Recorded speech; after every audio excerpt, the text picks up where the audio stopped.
Hello, I'm Volker de Boer, a keen bird watcher, and I'd like to tell you something about bird watching today.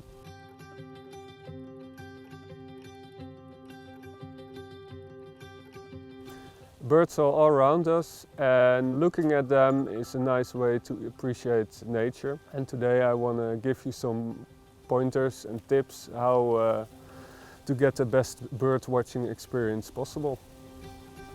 One of the most important tools for bird watching is the binoculars. The choice of binoculars is important. How heavy is it? And how much light goes through. This is the 8x32. It's smaller and it gets a little less light, but as you have to carry it around all day, it has its advantages. The 8x42 is the most common one, and it's a nice mix of light and the weight. And I prefer using a harness to have the weight on my shoulders and not in my neck. Very important as well is a bird guide. There are several out there, but as you can see, this is the one I use most. This lists all the birds with nice pictures, how you can recognize them, and the distribution. And of course, nowadays you can also have a digital bird guide, very nice apps. And you can also use apps like observation.org and Obsidentify to see which birds are in the surroundings.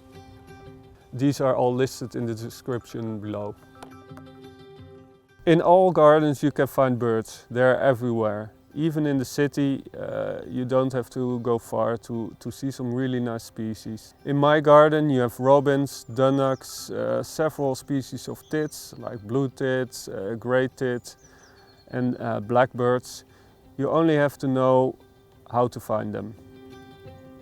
If you hear a bird, first try to hear where the sound comes from in general. I hear a blue tit now, so I look for where it comes from. It comes from this tree, and then I look with my eyes to the bird, where it approximately is, and then I just put my binoculars in between, and then I focus, and then I have it in clear view. Yes, it's a blue tit. Beautiful. And always be sharp if you see a flock of tits going through your garden, because quite often, mostly in wintertime, you also can find goldcrest or firecrest in these flocks, because they like to travel together. The goldcrest is actually the smallest bird in Europe. It's only 5 grams, and it has a very specific yellow tomahawk on his head, by which you can easily recognize it. And if you're not sure, try to memorize as much of the characteristics of the bird as possible, and then look on a website like observation.org or in your bird guides, and you surely can find it. When you go bird watching, the environment is important, but then you also have to think of the habitat. In the forest you will find different birds than in open wetlands. Often in wetlands it's also good to search for a bird hide.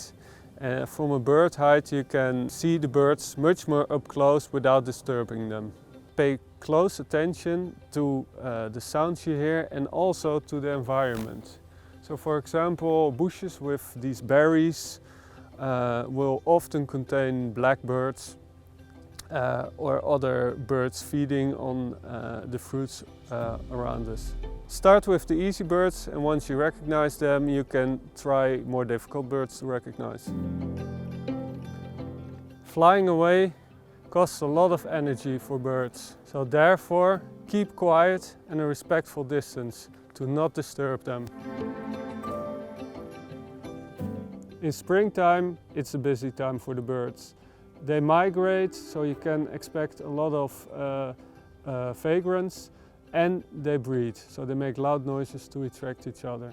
In summertime, it's quiet.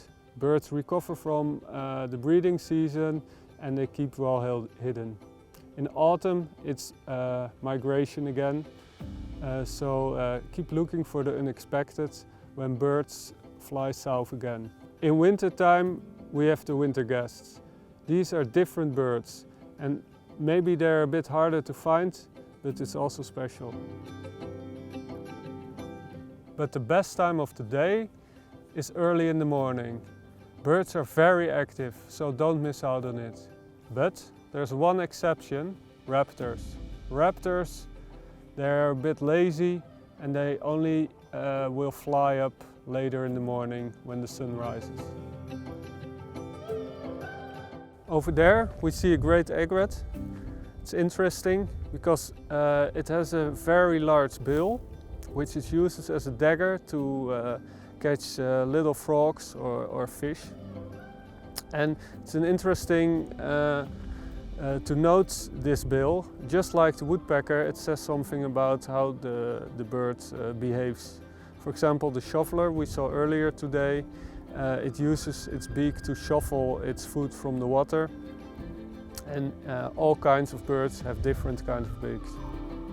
Over there we see a cormorant. Also very interesting birds, often seen near water, always actually.